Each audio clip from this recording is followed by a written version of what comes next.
Bonsoir à tous et à toutes qui nous suivez sur AM Web TV à travers les réseaux sociaux, bien sûr sur Facebook, notre page AM Web TV et Agence Mandé et sur notre chaîne YouTube. Bienvenue dans votre émission Espace Mali. Espace Mali,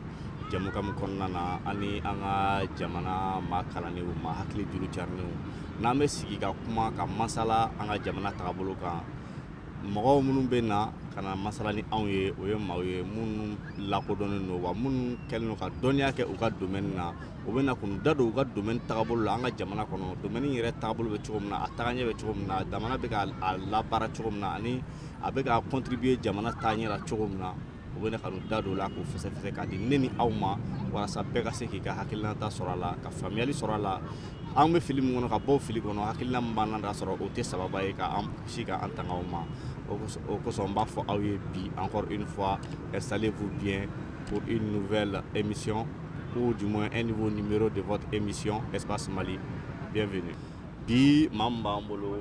ale tɛ maa dogolenba ye sabula maa min don politikimaa don n'i kɛra politikimaa ye jamana kɔnɔ i tɛ maa dogolen ye bilen. Bi an bɛna an da don fɛn min na ka a masala ka walawala ka di maliyɛnw ma ka di farafinna bɛɛ lajɛlen ma ani maliyɛn bɛ k'an su diɲɛ yɔrɔ o yɔrɔ Mali kɔnɔ ani Mali kɔ kan ka se k'a faamuya o de ye an ka jamana bi politiki tɔnw ni a bɛ fɔ o ma ko la classe politique olu ka lahala bɛ cogo min na bi ani o jɔyɔrɔ ye min ye bi jamana bɛ lahala min na jamana yɛrɛ bɔli la dingɛ kɔnɔ ani jamana tagaɲɛ la an bɛna da bɛna se o de ma o maa min b'an bolo a bɛ fɔ cogo min na mɛn da ye mɛn tigila ye mɔgɔ ka fisa i yɛrɛ de da k'i yɛrɛ ɲɛfɔ o la ni min fɔra fili t'o de la o de ye sababa ye n balimakɛ ɲu la maan la aba kɔni baasi tɛ yen tɔɔrɔ se alhamdulilayi aba i bisimila an ka kɛnɛ kan n'ala sɔnna ma i bɛ se k'i yɛrɛ ɲɛfɔ lajɛlikɛ jama ye dɔɔni bon ne tɔgɔ ye Musa Bagayogo an ka parti min bɛ yen ko parti yɛlɛma ne y'o secrétaire général adjoint ye donc bureau ba la communicatif fana na n ye a premier vice président ye n ye conseiller parti tɔgɔ la nin ye n ka deuxième mandat ye communicatif mairie la donc mairie min bɛ Lafiyabugu Bugudani na n ye o chef d'état civil ye n'a bɛ f'o ma ko maire délégué awɔ. Ayiwa monsieur Bagayogo a y'a yɛrɛ ɲɛfɔ dɔɔni maa min tun t'a dɔn walima maa min tun b'a yelen dɔn i n'a dɔn ko kura ka tɛmɛ kɔrɔlen kan. Monsieur Bagayogo, aujourd'hui on va débattre d'un thème je vais dire d'une importance vraiment capitale parce que yɔrɔnin dɔ bɛ sisan a bɛ ka sogosegu mɔgɔw kunkolo la faamuyali tɛ ka kɛ ko caman na politique tɔnw ka fanfɛ dɔɔni donc bi ne bɛ n'i ɲininka fɛn min na comment se sent la classe politique malienne aujourd'hui an bɛ nin état min na jamana kɔnɔ aw ka politique tɔnw a bɛ cogo di. Bon anw ka politique tɔn baasi t'an na an bɛ baaraw la terrain kan ka kalata nataw labɛn voilà donc ani fana an hakilinaw ye min ye jamana jɔli la transition kɔnɔna la an bɛ ka o fɔ bɔlɔlɔw kan k'o fɔ fan caman fɛ an hakilina ye min ye donc jamana jɔli la ani transition kɔnɔna la bon ni ala yɛrɛ ye sini kɛnɛya di donc semaine wɛrɛ donc an ka parti jeunesse ani musow o yɛrɛ bɛna congrès kɛ voilà donc vraiment parti yɛlɛma baasi foyi t'a la bi an bɛ ka baaraw kɛ donc comme kɔrɔlen. Mais la classe politique malienne en général, dans l'ensemble, comment les choses se passent? Ne ne ɲininka classe politique bilama o ye ne hakilina ye dɛ parce que n tɛ se ka kuma politique mɔgɔ bɔ place la mais bi ne bolo classe politique sumalen don parce que an bɛ transition kɔnɔla la ani kalataw fana bolo dalen don nin wagati tun kan ka sɔrɔ mouvement caman bɛ yen lajɛw bɛ ka kɛ réunion bɛ ka kɛ conférence bɛ ka kɛ partout bɛ ka proposition kɛ k'u hakilinaw di transition kan ka hakilinaw di ka transition mɔgɔw dɛmɛ ou bien critique mun bɛ yen k'o kɛ ani fɛɛrɛ mun bɛ yen ka o boloda ani ka wuli ka ɲɛsin u ka tɔndenw ma quartierw la sigidaw la togodaw la ka u hakilinaw fɔ ani jamana bɛ bɔ nin dingɛ kɔnɔ cogo min na k'o ɲɛfɔ mais an ɲɛ b'a la pratiquement politique mɔgɔw partiw sigilen don donc mankan tɛ ka mɛn mankan fɛn fɛn bɛ ka mɛn o ye sanfɛla ye dɔrɔn ka ɲɛfɔli kɛ u ni transition cɛ la u ni premier ministre ka gɛlɛyaw ani u nisɔngoya kow ka ɲɛsin jamana kow ma donc dɔw bɛ transition soutenir na ka transition dɛmɛ bon dɔw bɛ transition contrôle la u baara kɛ bolo voilà bon donc ne bolo parti politique kan ka u jɔ jɔyɔrɔ min na ka hakilinaw ta ka fɛɛrɛ kuraw ta donc transition nin kɔnɔna la bon ne bolo mankan sumalen don bon hali ni mankan ma suma donc a kan ka ɲɛnamaya cogo min na bon ne bolo parti politique tɛ ka o baara kɛ ka wasa transition nin kɔnɔna la. Selon vous, la classe politique malienne aujourd'hui est un peu endormie? Oui, la classe politique malienne, en tout cas, est moins en mouvement par rapport à ce qu'elle devait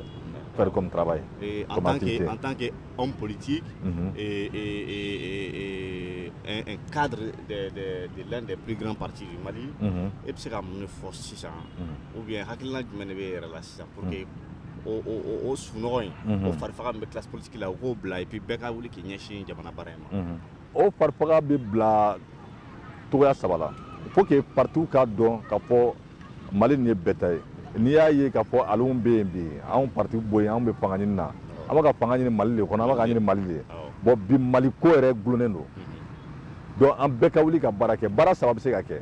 a baara fɔlɔ ye min ye ka hakilinaw ka sigili kɛ ka ɲinini kɛ ka hakilinaw labɔ k'o di an ka transition ɲɛmaaw ma u ka baara kɛ n'a ye. Donc ani ni transition bɛ ka taa sira min fɛ n'a ma ɲi ka to ka alerte kɛ k'u lasɔmɛ a bɛ ka taa nin cogo la o ma ɲi. Sabula maa kelen tɛ se k'a bɛɛ ye. Voilà o y'a fɔlɔ ye a filanan u yɛrɛ k'u sen don a la donc transition mɔgɔw fɛ walasa jamana ka bɔ nin kɔnɔna la kalataw ka kɛ basigi kɔnɔ a sabanan ye min ye u ka wuli ka se u ka tɔndenw ma togodaw la sigidaw la quartierw kɔnɔ ka u ka hakilinaw fɔ ka basigi kuma fɔ transition yɛrɛ ye mun ye gɛlɛya jumɛnw bɛ an kan ka mun de kɛ walasa an ɲuman bɛ bɔ nin na. Donc parti politique kan k'o baara saba kɛ voilà donc ka tɔndenw kunnafoni ka sigidaladenw kunnafoni walasa u ka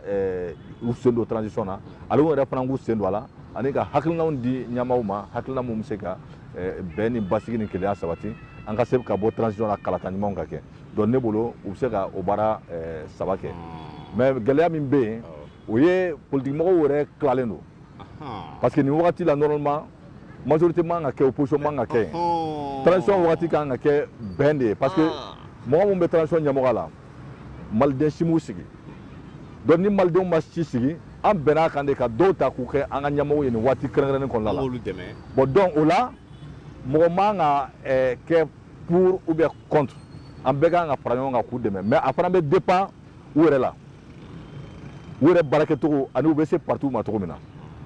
Donc o fana ye gɛlɛyaba ye il faut que transition mɔgɔw k'o yɔrɔ faamu donc k'a dɔn fana ka fɔ bɔn kalata ma alew sigi maliyɛnw m'u sigi u sigila bɛnkan dɔ de la u kan ka fɛɛrɛ bɛɛ kɛ ka classe politique bɛɛ fara ɲɔgɔn kan ni tun ye ancienne majorité ye o ni tun ye opposition ye o o ka bɔ a la k'o bɛɛ bila bɛɛ k'i ɲɛsin Mali ma voilà mais tant que transition mɔgɔw fana bɛ baara kɛ n'o hakilina ye k'a fɔ nin ye ancienne majorité ye donc nin ye opposition ye bon ancienne majorité mɔgɔ an b'u dɔn u tɛna fara an kan parce que u b'an juguya la donc n'u fana y'o bisikiw ta donc a bɛ gɛlɛya parce que n'o fana kɛra voilà il y aura un blocage parce que n'o kɛra l'ancienne majorité aussi donc ils vont s'abstenir voilà ils vont s'abstenir ils vont se radicaliser voilà bon donc ne bɛ ka min jateminɛ bi ne bɛ k'o de jateminɛ quoi. Sisan Bagayogo i ka kuma in na i y'a fɔ ko yɔrɔ saba bɛ yen yɔrɔ fɔlɔ ye min ye parti ɲɛmɔgɔw u ka fara-farali dabila an bɛɛ ka jɛ k'an bolo di ɲɔgɔn ma ka baara kɛ filanan u yɛrɛ dɔrɔn tɛ dɛ u k'u ka partisans olu fana la sensibiliser ka ɲɛsin fasojɔn ma sabanan u ka u impliquer transition an bɛ période min kɔnɔ o période in sortie la ka se élection ma mais yala est-ce que blocage dɔ tɛ yen est-ce que aujourd'hui la classe malienne est impliquée dans la gestion du pays comme elle l'aurait souhaité par la transition? Oui et non, parce que aujourd'hui les partis qui sont dans le gouvernement de transition estiment qu'ils sont suffisamment impliqués et associés à la gestion des affaires publiques. Donc parti mon gouvernement qu'on a aussi ça. Donc il y a une question posée au coup. On va voir effectivement en sendona là, en meka jati, en be barala kosebe. Mais peut-être parti mon sema douala. Donc c'est que ah non, on donne crève de. Parce que aura mon soro, premier ministre yani gouvernement gasi, a wula kasé parti chamama, majorité koro mo la. Donc il la route da makapo au be de gouvernement na. Donc be barake, donc parce que oh mais ku ballamina dron donc gouvernement sigira alors que tout foro ku ka sebe do di bon donc au fɛn façon o bɛ se ka jateminɛ ka fɔ an dɛnna kɛrɛfɛ bon donc anw sen t'a si la tugun voilà donc pour que k'i ka ɲininkali jaabi parti dɔw bolo bi u sen donna a la mais dɔw bolo olu ma sen don a la dɔw bolo u ma sen don a la et u dɛnna kɛrɛfɛ ah mais est-ce que o yɔrɔnin fɛnɛ na est-ce que an ka transition ɲɛmaaw est-ce qu'ils sont pas un peu méfiants parce que n'i ye mɔgɔ dɔn cogo dɔ la bon ni ko nana kɛ cogo dɔ fɛnɛ na ni est-ce que u tɛ k'u méfier dɔɔni est-ce que u sirannen tɛ bon ne bolo n t'a dɔn n'u sirannen don ou bien n'u ma siran mais ne bolo u man ka siran et u man k'u méfier parce que n y'a f'i ye cogo min na n'a y'a sɔrɔ kalata de ye ɲɛmaaw sigi transition ɲɛmɔgɔw sigi siranni t'o la o maliyɛnw de ye ne sigi anw sigi programme dɔ de b'an bolo donc ni mɔgɔ min ma jɛn n'o ye o y'o kungo ye mais anw de sigira an b'an ka baara kɛ donc réforme fɛn fɛn ka d'aw ye baara fɛn fɛn ka d'aw ye a b'o waleya parce que légitimité b'aw la mais ni aw nana nin condition na donc mɔgɔ si ma aw sigi fo bɛnkan de y'a to aw kɛra ɲɛfɛ aw man ka méfier mɔgɔ la o parce que ancienne majorité o maliyɛnw de don a tiɲɛn'u bolo mais o t'a yira k'a fɔ u ka den kɛrɛfɛ donc a dilanni na bon donc ni kalata ma i sigi fo bɛnkan de ye an sigi jamana bɛ cogo min na sisan donc an ka fara ɲɔgɔn kan an ka jamana bɔ nin kɔnɔna la bon ni e nana ka dɔ den kɛrɛfɛ ko parce que k'o ye ancienne majorité o fana tɛ sɔn dɛ parce que jamana tɛ ta ye parce que ale b'a fɔ k'ale exclura a b'a fɔ k'ale exclura a fana tɛ sɔn a don a kana sɔn fana parce que jamana tɛ e ta ye e min ye transition ɲɛmɔgɔ ye bi e min ye transition gouvernement ɲɛmɔgɔ ye jamana tɛ ta ye e se ka karisa sen don jamana baara la ka karisa sen bɔ a la non o tɛ se ka kɛ o voilà donc ni kalata de kɛra min ka sigi o de bɛ se ka dɔ sen bɔ a la ka dɔ sen don a la a ka baarakɛ bolo la parce que maliyɛnw de ye ale suganti et ale ye layiru ta maliyɛnw ye ale de bɛna juger ale ni maa mun ye taabolo kelen a b'a dɔn ni mɔgɔ mun bɛ jaabi ɲɛnama sɔrɔ ɲɔgɔn fɛ parce que n'a ka mandat banna maliyɛnw b'a juger voilà bon dɔw la i bɛ se ka dɔw exclure n'i y'a dɔn k'a fɔ i ni mun taabolo tɛ kelen ye u se k'u dɛmɛ k'i ka résultat di mais nin na an bɛ camancɛ fanga de la donc mɔgɔ si man ka exclure transition mɔgɔw man k'i méfier mɔgɔ si la u kan ka baara kɛ ni bɛɛ ye maintenant ni min ye waleya kɛ waleya min bɛ na ni sigana ye k'a fɔ ko a hakilina tɛ transition dɛmɛni ye o bɛ se ka sen bɔ a la en ce moment mais u tigiw sen don baliya la k'u ye ten dɔrɔn k'u bisigi parce que u ye baara kɛ majorité kɔrɔ fɛ o ye filiba ye awɔ ala i b'a dɔn baara bɛɛ la a bɛ fɔ ko ala ka mɔgɔ kisi fili ma parce que fili de bɛ se k'i bila jaabi ɲuman dɔ tun bɛ e yɛrɛ kɔnɔ a ŋaniya b'i la yɛrɛ ka kɛ fili bɛ se k'a to i b'a sira jɛ donc ala n'a sɔrɔ o b'o fili kɔnɔ ala k'o bɔ o fili kɔnɔ ami parce que e ka kuma in b'a yira d'une part classe politique mɔgɔw bɛɛ lajɛlen faralen ɲɔgɔn kan volonté bɛ mɔgɔw la ka baara kɛ ɲɔgɔn fɛ mais yɔrɔnin dɔ la il y a un certain blocage parce que transition fɛnɛ o dɔw exclu la mais minnu tala en compte minnu u ye minnu approché k'u gɛrɛ o la n'olu bɛ ka baara kɛ olu fɛnɛ ma ne hakili la dɛ yɔrɔnin dɔ la olu fɛnɛ tun kan ka fɔ bon an ni ninnu bɛɛ de ye politiciens ye hali n'an tɛ hali ni divergence bɛ yen mais a ye bɛɛ inclus an ka baara kɛ donc faut ka mɔgɔw inclusion kɛ à tous les niveaux o ye hakilina ɲuman ye e yɛrɛ n'a ye politikiman ye ni hakilila sera k'o ye ka dɔn ko jamana kɔnɔ ko bɛɛ kan ka lajɛ ka fara ɲɔgɔn kan ka baara kɛ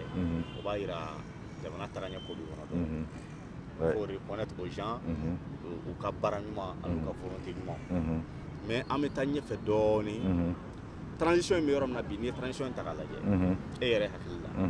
transition ka baara kɛ cogo politique yɛrɛ kelen tɛ bilen de façon générale n'a fɔra k'e ka analyse dɔ di sisan e bɛ se ka mun de fɔ transition ka baara kɛra bon u y'u ka transition mɔgɔw y'u ka 100 jours bilan présenté gouvernement bon ne tɛ a bilan jugé n kɔni bɛ se ka min jateminɛ ne bolo u ŋaniya ka ɲi ils veulent bien faire u b'a fɛ ka baara kɛ ka ɲɛ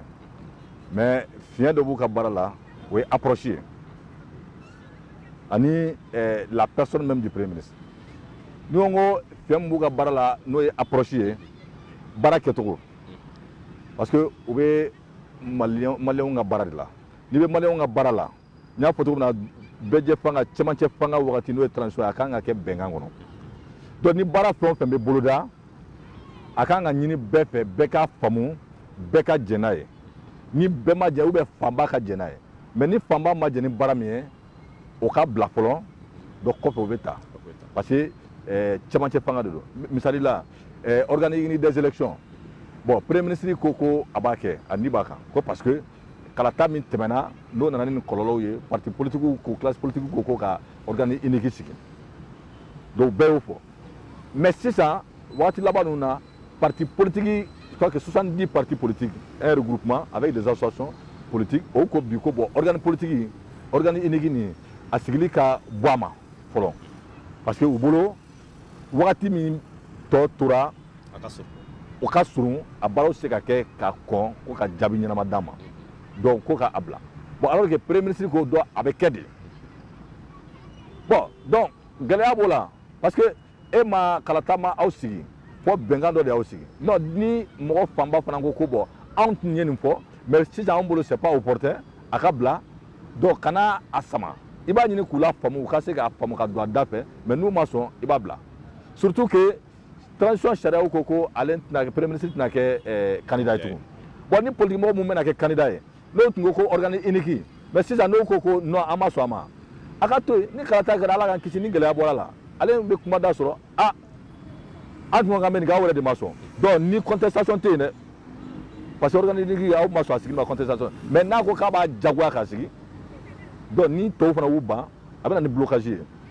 donc o y'a fɔlɔ ye assise nationale de la refondation o fana bɛna kɛ donc parti caman bannen don k'a fɔ sigika kuma joli joli kɛra Mali la il y a eu le DENI le dialogue national inclusif ani cadre de concertation wɛrɛw kɛra ko Mali problème bɛɛ recensera a bɛɛ dɔnna a solution bɛɛ dɔnna a tɛ u ka appliquer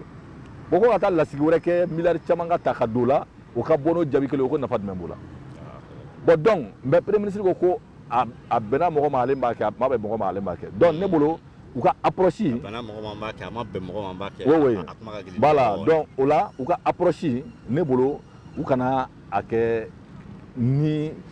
forcing ye quoi donc ni min diyara an ye min b'a an ni ka nin wagati an k'o kɛ hali ni tɔ ninnu ma sɔn parce que o ye ancienne majorité mɔgɔw ye tant que u b'o bisigiliw la ni ancienne majorité mɔgɔw y'u ban bi donc jamana bɛ bloqué dɛ donc u k'u ka approche yɛlɛma u ka u sɔn nɔgɔya ka mɔgɔw nɛgɛ u kana kɛ dɔrɔn fɛn fɛn bannen don u bɛɛ ye faso jugu ye parce que gɛlɛya dɔ b'an ka jamana nin kɔnɔ o ye min ye n'i bɛ fanga la don min na i bɛ mɔgɔw de la na mɔgɔ mun tɛ se ka fɛn bɔ i ta la les bénéfices mun b'a fɔ a bɛɛ ka ɲi o de ye gɛlɛya ye o de kosɔn Nelson Mandela digira k'a fɔ a kɛtɔ ka fanga bila min bilara nɔ la a ko bon mɔgɔw ta gouvernement na mɔgɔ mun b'i contester i bɛ min fɔ waati la n'u b'a fɔ k'an ma sɔn nin ma ni bɛɛ bɛ to k'a fɔ e ma a bɛɛ ka ɲi a bɛɛ ka ɲi voilà donc n'u ko ko an ma sɔn nin ma i b'o ɲininka aw b'a sɔn nin ma mun na a dɔw kun jumɛn na bon n'u y'a kun fɔ a dɔw la u bɛ bɔ ni kun ye o kun yɛrɛ bɛ dɛmɛ k'i ka baara bon mais n'i y'a kɛ dɔrɔn n bɛ mɔgɔ fɛn fɛn ta bɛɛ ka ten fɛ dɔrɔn o ye jugu ye voilà bon donc bi Mali a kɛra politique tɔn ɲɛmaaya ye a kɛra association ɲɛmaaw ye a kɛra jamana ɲɛmaaya ye bon o de bɛ yen ya donc les voix discordantes u tɛ sɔn ka u gɛrɛ u la tant que tu n'es pas d'accord avec mes idéaux voilà justement donc ɲɛmaa ni ɲɛmaa ye fɛn fɛn fɔ bɛɛ ka sɔn o ma mɔgɔ kana ɲɛmɔgɔ hakilina sɔsɔ voilà donc o gɛlɛyaba fana bɛ an kan voilà donc ne bolo transition nin u ŋaniya ka ɲi baaraw taabolo ka ɲi mais gɛlɛya fila min bɛ yen o ye approche u baarakɛcogo donc u kana forcing kɛ u k'a lajɛ mɔgɔw ka mɔgɔw hakilina ɲini ka fɛɛrɛ kɛ mɔgɔw ka sɔn fɛnw ma yanni u k'a kɛ u kana kɛ dɔrɔn jama sɔnna jama ma sɔn anw bɛ nin baara kɛ o y'a fɔlɔ ye a filanan ye min ye fana donc u ka k'a fɔ dɔrɔn mɔgɔ minnu ma sɔn u ye faso jugu ye alors que a dɔw la u hakilina ka ɲi a bɛ se ka kɛ hakilina ye a ka ɲi voilà donc ani daluya mun b'u bolo o daluya sabatilen don o fana ye gɛlɛya ye bon gɛlɛya wɛrɛ min bɛ yen o ye ça c'est la personne même du premier ministre premier ministre yɛrɛ ka personne ye problème ye hali n'a sɔrɔ a ŋaniya ka ɲi en quoi la personne du premier ministre même poserait problème pour plusieurs raisons d'abord on parle de refondation Mali nouveau donc si on parle de refondation et de rupture c'est contre un système oui. Donc c'est contre le système qui a été renversé bon donc caman bolo premier ministre yɛrɛ tɛ mɔgɔ ye min bɛ se ka Mali kura baara kɛ parce que Mali kɔrɔ a ye baara kɛ Mali kɔrɔ la donc IBK min taara ni transition sigiyɔrɔ dɔ la ni o bɛ ka transition min bɛ ka IBK ka baaraw yɛrɛ bɛɛ yugujugu ka bɔ yen ale tun b'o gouvernement na ale yɛrɛ tun y'o kumalasela ye n'o ye porte parole ye bon donc parti ba ma ancienne majorité mɔgɔ minnu binna anw de y'an ka fanga sɔrɔ maliyɛnw de ye anw ta anw fana ye e wele ka na fara an kan e yɛrɛ kɛra an ka kumalasela ye donc e bɔlen gouvernement o sukoni o suma ko dugumajɛ nana kɛ fanga sina ye ka fanga bin donc ka tila ka na kɛ premier ministre ye donc maintenant ka a kɛ yɛrɛ ka kɛ anw yɛrɛ kɛ ɲugunnamɔgɔw ye donc an fana tɛ sɔn o ma donc e tɛ se ka Mali kura ko fɔ parce que e a tiɲɛni na e ni n'a sɔrɔ a tiɲɛna an bɛɛ tun bɛ yen donc o gɛlɛya fɔlɔ bɛ premier ministre kan o gɛlɛya fɔlɔ bɛ premier ministre kan bon gɛlɛya filanan ye min ye premier ministre ye politique ɲama ye parce que parti b'a bolo bon donc hali n'a sɔrɔ a ŋaniya ka ɲi a bɛ se ka bisigi premier ministre ye politique ɲama ye ani a ka parti ni parti wɛrɛw bɛ kulu kelen na bon a bolo bɛ fɛnw na a bɛ se ka kow sama ka fɛɛrɛ kɛ fɛn fɛn bɛ gouvernement baara k'a lasama ka ɲɛsin a ka parti ma ou bien parti a ka parti bɛ kulu mun na walasa kalata nata o bɛ se ka favoriser ka tɛmɛ parti tɔw kan donc premier ministre o bɛ se ka bisigi donc premier ministre kan ka kɛ mɔgɔ ye min tɛ parti la issu de la société civile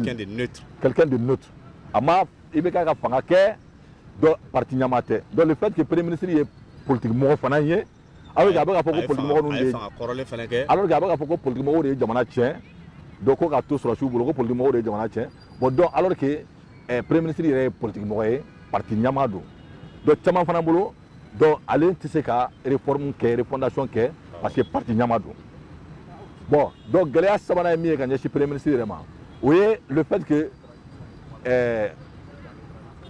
il est partisan c'est-à-dire que a y'a ka camp choisi coup d'état bɛ kɛ wagati min na ancienne majorité ani opposition M5 tun ye opposition ye bon donc fan dɔ sera dɔ la voilà ale tun bɛ M5 la donc fan dɔ sera dɔ la donc fan min sera o mɔgɔ de kɛra premier ministre ye a tun kan ka kɛ ni transition ko don mɔgɔ min date ni fan fila si la donc transition nana mɔgɔ si ma perdu mɔgɔ si ma gagné Mali de gagnera donc mɔgɔ min tun tɛ ni fan fila si la o ka ta donc n'o kɛra ancienne majorité tun bɛ da o la bisigili tɛ kɛ donc M5 n'o ye opposition ye o tun bɛ da o la bisigili tɛ kɛ voilà donc n'i y'a ye n y'a fɔ n ko gɛlɛya saba min bɛ premier ministre kan premier ministre yɛrɛ kama donc nin gɛlɛya saba de bɛ yen qui sont liés ces trois difficultés là sont liées à la personne même du premier ministre voilà. An b'a ŋaniya k'a fɔ ko an lajɛlikɛbagaw ils sont en train de comprendre ces explications là de monsieur Bagayogo parce que ne yɛrɛ kɔni ne bɛ ka faamuyali sɔrɔ a la parce que kumaw fɔlen don ka jɛya ka ɲɛ c'est clair précis et concis i b'a dɔn min bɛ ka fɔ a laɲini ye min ye hakilila min b'a kɔfɛ o de ka ɲi kuma la halisa ka i yɛrɛ fo k'i waleɲuman dɔn ni hakilila ɲuman ninnu partageli la ni faamuyaliko ɲuman ninnu partageli la ni anw ka AM Web TV web spectateurs ye mɔgɔ minnu b'an suit abonné an na k'an ka page aimer ka partager k'u ka crédit ta kun wari la ka forfait ta ka tila k'i connecter k'an suit olu mɔgɔ ninnu kan ka fo nka bi e yɛrɛ fana kan ka fo parce que e de bɛ ka fɛn fɔ olu ye peut-être caman tun bɛ yen fɛn min tun bɛ dibi la olu bolo monsieur Bagayogo i ye politique maa ye halisa an bɛ taa ɲɛfɛ an ka jamana kɔnɔ sisan e yɛrɛ ye politique maa ye jamana kɛra cogo min na fo ka na se fanga dafiri ni ko wɛrɛw ma a bɛɛ kɛra i ɲɛna wa i da tun bɛ politique la i b'a fɛn caman kalama mɔgɔ an tɔw tɛ min kalama mais n'i ye yɛrɛ ɲininka bibi in na ni ala y'a kɛ ni élection sera ka sabati k'a fɔ ko élection kɛra ko mɔgɔ gagnera mɔgɔ min bɛna sigi taabolo kura jumɛn de kan ka ta Mali politique ko la walasa an kana segin ni dingɛ ɲɔgɔnna wɛrɛ kɔnɔ e hakili ok donc taabolo kura min kan ka ta ne bolo o bɛ dépend min bɛna sigi o sigicogo la parce que souvent ne bɛ n yɛrɛ ɲininka n ko est-ce que maliyɛnw ye Mali bɛ dingɛ min kɔnɔ est-ce que maliyɛnw ye a faamu a dingɛ dunya dɔn wa est-ce que même les acteurs politiques n'ont pas suffisamment pris conscience donc du degré du mal profond dans lequel nous sommes plongés parce que il bɛ dɔw kumakan mɛn ou bien i bɛ agissement sugu dɔw ye i t'a faamu nin bɛɛ bɛ tɛmɛ sisan ni kalata waati nana se i b'a ye tugun ni mɔgɔw t'a ɲini ka candidat dɔn nin ye jɔn ye programme jumɛn b'a bolo a digira ka baara kɛ yɔrɔ jumɛnw na donc a ye résultat jumɛnw sɔrɔ mais a bɛ dɔn dɔrɔn mɔgɔw bɛ kala ta dɔrɔn nin ye n somɔgɔ ye o sera n ma ko n ka voter a ka candidat ye bon voilà a caman yɛrɛ la a tɛ kɛ kunkoloko ye donc a bɛ kɛ somaya ko ye donc ne bɛ se dɔ ma bon anw ka parti ye candidat bɔ dɛ i tɛ voter a ye o tigi bɛ voter ne kama mais candidat ye jɔn ye u t'a ɲini k'o dɔn mɔgɔ sɛbɛnna ma mɔgɔ sɛbɛnna tɛ donc kama ka dabla politique la donc président suganti la a ka kɛ a tigi yɛrɛ dɔnniya jumɛn b'a la donc hɔrɔnya ni danbe jumɛn b'a la a digira ka mun baaraw kɛ ladiriya jumɛn b'a la donc est ce que ko digira ka yan nɔ la o kan ka sɛgɛsɛgɛ a filanan ye min ye muso association jeunes ka association hali an ka misiriw donc k'a kɛ ni candidat min nana ka misiri gɛlɛya dɔ fɔ an ka misiri morgue tiɲɛnen don bon o y'o dilan dɔrɔn donc ka misiri maa bɛ wuli ka jɔ a ye voté karisa ye k'a sɔrɔ a t'a dɔn mɔgɔ min don bon donc tant que sugantili kɛcogo ma ɲɛ a ka gɛlɛn ɲɛmɔgɔ ɲɛnama ka sɔrɔ bon tant que ni ɲɛmɔgɔ ɲɛnama ma sɔrɔ donc an bɛ ka taaɲɛ min ɲini yɛlɛma min ɲini o sɔrɔ man di donc le Mali aujourd'hui n'a pas besoin de messie il n'y aura pas de messie k'a fɔ ko dɔ bɛ poyi ka na min bɛna Mali kisi o tɛ dɛ voilà donc fɔ maliyɛnw yɛrɛ de ka conscience sɔrɔ ka mɔgɔ ta woloma mɔgɔ kan ka ta cogo min na ka an ka choix kɛcogo yɛlɛma k'an ka choix kɛcogo yɛlɛma et ni président min sigira a ka dɔn k'a fɔ ale ka nafolo ma sigi a ka parti poids ma sigi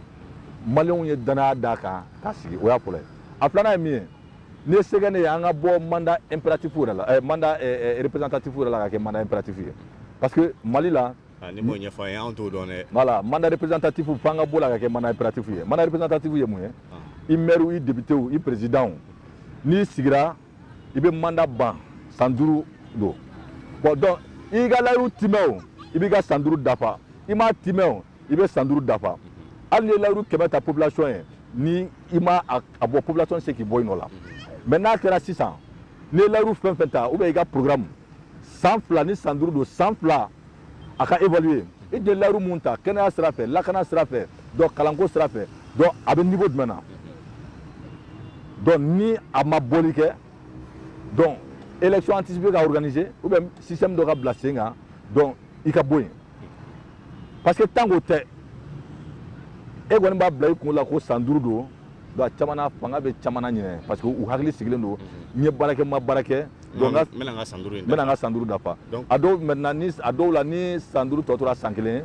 u ye baara dɔw kɛ des actions tape à l'œil ka sira dɔw dilan ka pont dɔw dilan ka fɛn dɔw kɛ dɔrɔn o b'a sɔrɔ mandat tɔ tora san 1 dɔw k'a yira mɔgɔw la k'a fɔ ko baara caman kun bɔlen don donc il faut que deuxième mandat ka d'u ma u ka a kun na ban voilà justement c'est ça voilà donc o ye mandat impératif ko problème ye par exemple Afrique du Sud u y'a kɛ donc président commencera ka déraper dɔrɔn donc a ka parti yɛrɛ y'a jigin ka bɔ yen donc k'a kɛ dɔrɔn Jacob Zuma k'a jigin ka bɔ yen ka mɔgɔ wɛrɛ bila nɔ la i bɛ yen nka i ye programme di n'i y'a kɛ a tɛ ka kɛ ka ɲa a dɔnna k'a fɔ i ka programme i tɛna se k'a atteindre donc k'i bɔ yen ka élection kura kɛ Afrique du Sud u y'a kɛ an t'an sigi bilen k'i kɔnɔ f'i k'i ka san 5 dafa non n'a ma ɲɛ dɔrɔn ni hakilina ɲuman yɛrɛ fo ka nin kan ka kɛ Mali in kɔnɔ yan nin kan ka kɛ Mali in kɔnɔ yan ni kɛli ka kan sabula ni maaw hakilina tigɛlen don o de b'u bila ka fɛn caman kɛ mais n'a b'u kun na même après 1 année ou bien 2 années alors que 5 ans de bɛ n bolo ni n ka baara ma ɲi dɔrɔn n bɛ se ka bɔ yen c'est clair a ka ca la caman b'a kɛ ka ɲɛ dɛ c'est clair walasa n ka n ka san 5 dafa halisa ala ka hakilina ɲuman di ami Bagayogo an ka jamukan n'o ye Espace Mali ye a bɛ ɲini ka se a kuncɛyɔrɔ la i yɛrɛ i ka politiki yecogo la i ka jamana yecogo la i yɛrɛ ka constat la kumakan laban jumɛn b'i bolo ka lase jamana marabagaw ani jamana denw ani jamana politikimaaw ma walasa an bɛɛ ka se k'an bolo di ɲɔgɔn ma ka jamana in bɔ nɔgɔ la kumakan laban fila bɛ n bolo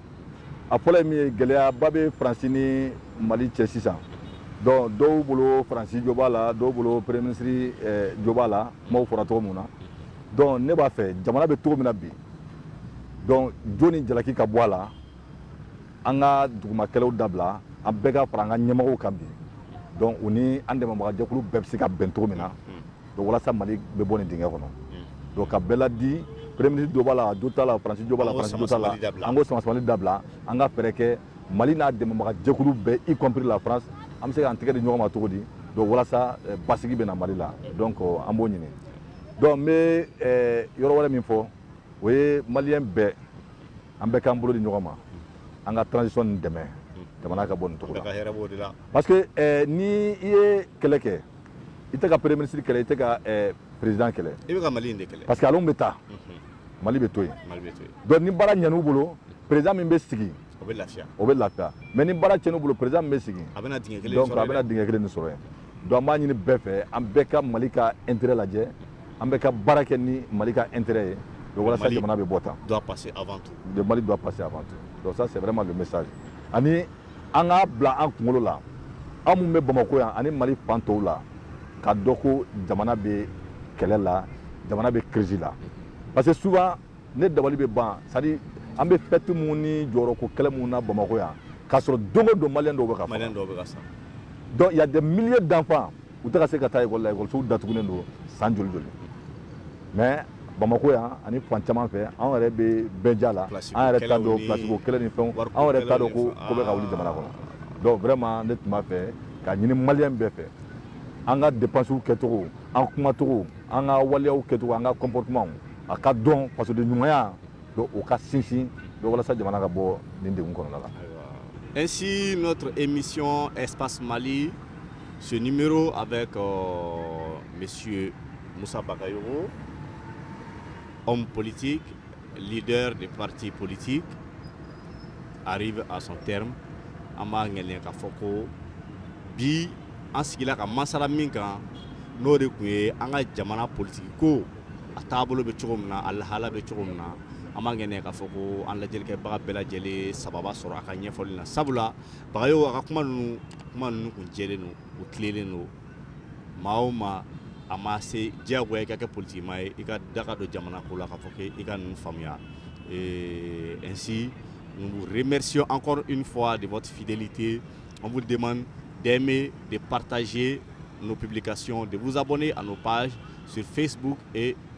YouTube, AM Web TV et Agence Mandé. Nous vous donnons rendez-vous sur ce même plateau dans un autre numéro avec un autre leader, une autre personnalité. Alisa Ayaos Rolentoana, en refoye, Mamoun Bambulo,